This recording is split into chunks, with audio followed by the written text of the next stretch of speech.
एक असा खेळाडू ज्याची बॅटिंग बघण्यासाठी खुद्द सचिन तेंडुलकर आणि विनोद कांबळी मैदानावर गर्दी करायचे। पण या मुंबईच्या विवियन रिचर्डचा शेवट मात्र अतिशय गरिबीत आणि एका झोपडपट्टीत झाला। कोण होता हा खेळाडू आणि असं काय घडलं त्याच्यासोबत जाणून घेण्यासाठी हा व्हिडिओ शेवटपर्यंत नक्की बघा। ही गोष्ट आहे अनिल गुरव यांची। 80 आणि 90च्या दशकात मुंबईच्या क्रिकेट विश्वात या नावाचा अक्षरशः दबदबा होता। भल्या भल्या फास्ट बॉलर्सना ते हेल्मेट शिवाय न घाबरता फोडून काढायचे।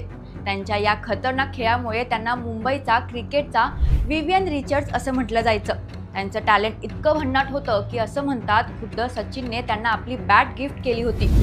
पण या चमकत्या ताऱ्याला अचानक ग्रहण लागलं। अनिल यांचा सक्का भाऊ अंडरवर्ल्डच्या वाटेला गेला आणि याचा सर्वात मोठा फटका या निष्पाप खेळाडूला आणि त्याच्या क्रिकेटर बनण्याच्या स्वप्नाला बसला। भावामुळे पोलिसांचा पहारा त्यांच्या मागे लागला। सततच्या चौकशीमुळे ते नैराश्यात गेले आणि